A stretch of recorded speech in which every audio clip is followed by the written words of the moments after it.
This is Dave Holland. He's the Reform UK candidate for Mid Bedfordshire, and I wanted to ask him a few questions today for the viewers watching. Firstly, I want to speak to you about this issue about conversion therapy. There's quite a few people watching, Christians or conservative-minded folks, so there's been a lot of talk about this conversion therapy ban, and I know the Christian Institute did a video where they weren't sure about Reform UK's views on this, but potentially a dictatorship legislation which is kind of a bit communist, socialist in nature, where they basically want to ban so-called conversion therapy, but the definition of that is very broad and will potentially affect the normal work of churches, just basically talking about the Christian view on sexuality and marriage and things, and could potentially one day see pastors going to jail if it keeps going through that way. So a bit scary with Keir Starmer coming in. What's your views on that? Well, at the end of the day, it's about freedom of speech, freedom of expression. I don't think anybody should be going to prison for their views in a civilized country where we all have our own views and supposedly have freedom of speech, at least for the time being. As far as conversion therapy goes, there are obviously a few issues which have come about because of different religions in the country with different ideas about how they think people should live. And I think the government has been in danger of throwing the baby out with the bathwater by making one legislation in order to prevent, for example, the marriage age has just been increased from 16 to 18, and I believe that was increased to stop Muslim child brides happening on a regular basis, which I understand to be the issue. But in doing so, they impinge the rights of other 16-year-olds that might be perfectly free to marry. So every time they introduce a rule, they invariably take a rule or a right away from somebody else, and that is the danger. Right. My view on conversion therapy is that everybody should be free to live how they want to live, but, and assuming it doesn't impinge on anybody else, and everybody should have the right to have an opinion about how they live. I think banning and outlawing people's opinions is a very dangerous step, and it isn't something that I'd ever support. Right, so yeah, the problem is the definition of conversion therapy.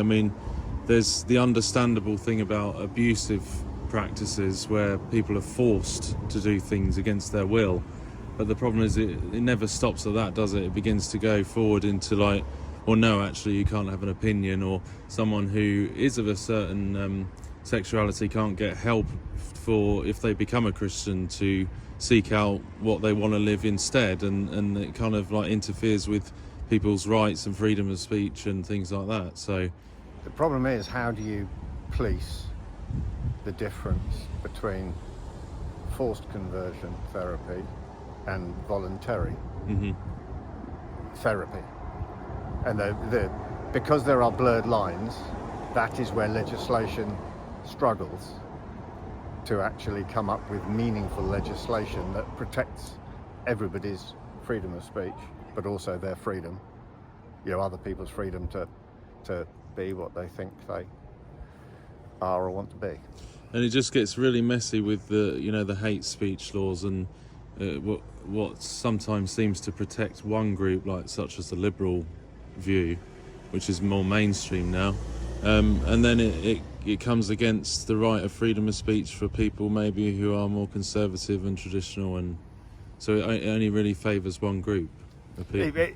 Every time you favour one group, you tend to discriminate against another group. That's sort of how legislation works. Hate speech was invented to shut up people that the liberal left, it seems, didn't agree with. So um,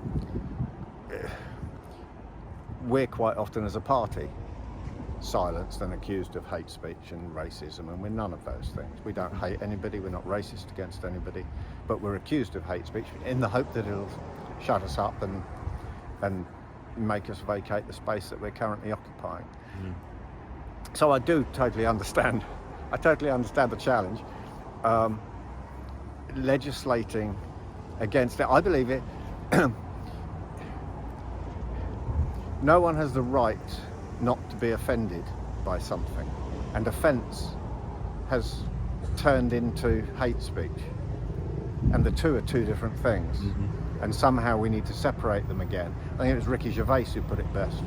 He said, no one has the right no one has the right to prevent me saying something that they perceive offends them. Yeah. And that, he's right, but we've passed that stage as far as social discourse goes. Because now, anytime you say anything that people are offended by or want to take umbrage at, they claim that you've been hateful, and that it's a huge issue. And obviously we don't want anybody running around saying exactly what they, comes out of their head or comes into their head at any point in time that is, grossly offensive, or because we don't live like that as a society. We're generally speaking nice people. But when you're discussing big issues, you invariably have to say things that some people will want to take offence at. Yeah. We spend most of our lives, as I am in this video, trying to work out what to say that the least people will be offended by. And that isn't how you should have to, you shouldn't have to live your life double checking that what you say won't be. There are people who watch this video and think to themselves, how can I be offended by that? Yeah, yeah. And then take offence at it. Yeah. And that is not my intent. But unless we have dialogue, unless we discuss the issues and the challenges so that we can all have freedom of expression, then where are we as a society? I know, and that's the thing, is that it's okay if you're offended, but it's not okay if someone on the left is offended, and that's the strange. There is a double standard. Yeah, there does it's seem like to be double speak. standard. Yes, like George Orwell thing. But it's so. Do you think that you are the party for maybe more traditional-minded, conservative Christian folk would identify more with? Would you say? We believe in the family. We want to support families. We believe, and I know that single parents will take offence, but we believe that a family unit of a mother and a father is, where possible, the best set of circumstances in which to raise children, because they get a mother's influence and they get a father's influence and they get that balanced parental guidance. Yeah. But I mean, I grew up with my mum raising me, and I missed that male input, so I found it with a bunch of hooligans, like you do, because so many people do that. And would I have benefited from? Maybe, but it didn't happen. Having said that, my mother did a fantastic job, in spite of my best efforts. So yeah, we do believe in traditional values. We're going to put more support and tax breaks into married tax allowances, for example, so that either parent can take the tax allowance and let the other one work. So real conservative values. Yes, so real how it used to be. How it used to be, to help society. And that isn't, we're not setting out to penalise one-parent families. We're not setting out to penalise anybody. What we're doing is saying, there should be some advantages to doing it this way, because we believe it's best for children. So unlike Keir Starmer, Reform are able to define what a woman is still? It's an adult human female. Right. And yes. Yes, that's refreshing. That's all you need to know. Yeah, just also going to ask you about the WEF quickly. There's a lot of the audience watching who are concerned by Klaus Schwab and the WEF lot who try to interfere, and maybe the Davos crew as well. I Can we do a WEF6? Is it? What? Brexit, like with a WF or WEF6? We don't even have to do that. All you have to do is vote out everyone who's a member. I received some lovely hate speech for describing Klaus Schwab as a evil Teutonic megalomaniac. I believe I described him as in a post that I put out, and got some hate speech for, you know, what's he ever done to us? Well, quite a lot. So no Reform member is in the WEF. We're not going to join the WEF. We're not going to become members of the WEF. We're not going to attend the WEF. We're not going to have anything to do with the WEF. We want to leave the WHO because we don't think they should have anything to do with dictating to us, dictating to the government what medical facilities or procedures or whatever we should or shouldn't have. The whole object of Brexit was to have a sovereign government. For your vote to count for anything, the government needs to be sovereign. That means no external body can overrule it. That's the ECHR, WEF, WHO, EU. The buck should stop with the Prime Minister and the Cabinet. And until we've got a situation where that happens, your vote doesn't count. Because whoever you vote for, if they can get overruled, then your vote's pointless. So you need to know that who you're voting for is the man who can do it for you. And so you wouldn't have stood by some of the COVID measures that seemed a bit over the top with all the lockdowns and things? My personal view is that we should have isolated the fragile and the vulnerable, and we could have used the army to get food packages to their houses on a daily basis. It would have cost us far less money. We could have kept the economy going. We'd be in a far better state than we are now. It's the first time in history that we've isolated the healthy. And it's just lunacy. And we're only copying. The problem we've had ever since Brexit, since we joined the EU, is that we don't have any leaders. We have middle managers who are better suited to running supermarkets, and because they haven't had to make any decisions, or the big decisions have been made for them, all they have to do is carry them out and fill in a spreadsheet and send it back to the EU. Now we've left the EU, we've still got middle managers. We've got no leaders. And what we need is a leader.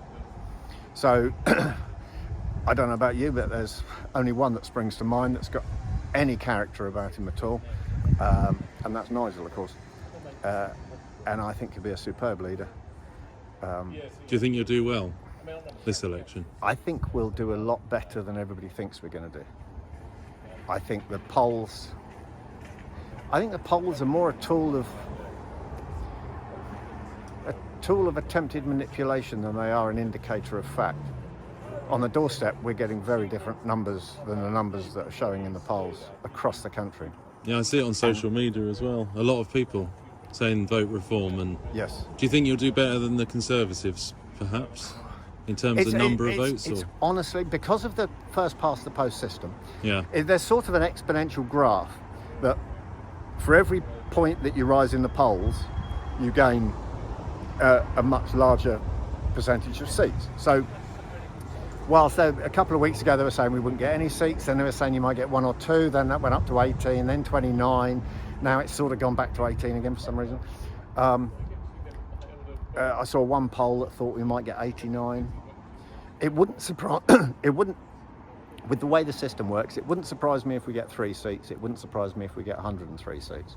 It wouldn't surprise me if we get 333 seats, because our support seems very strong, and the Project Fear that the Tories are currently throwing out doesn't seem to be having any impact at all. I haven't met a single Reform voter that's changed their mind yet. I haven't met... Well, it's going to be fascinating. It's going to be fascinating. If they all stick to their guns, and they all seem fairly resolute, I'll get people come up to me every day saying, Nigel's fantastic, you've got our vote, and everything's got to change. It won't change unless we stick to our guns and change it. And people are getting, the more the Project Fear's ramping up, the more people seem determined to stick with the vote. Well, yeah, and that's the thing with the recent, what is it, the scam of this actor who pretended to be a Reform canvasser, and it shows perhaps there's a bit of fear of what Reform are doing, don't you think, from the establishment? You can only take it as a compliment. Yeah. They're putting everything into sinking us. They really are doing their best to sink us. And that could backfire. And because no publicity is, but and all publicity is good publicity, as I say. So yes. If that's shown to be false, then clearly there's a reason they're doing it. So. People are trying to say, well, he was just actors campaign for political parties too. Well, of course they do, but do they put on a fake voice all day? Yeah.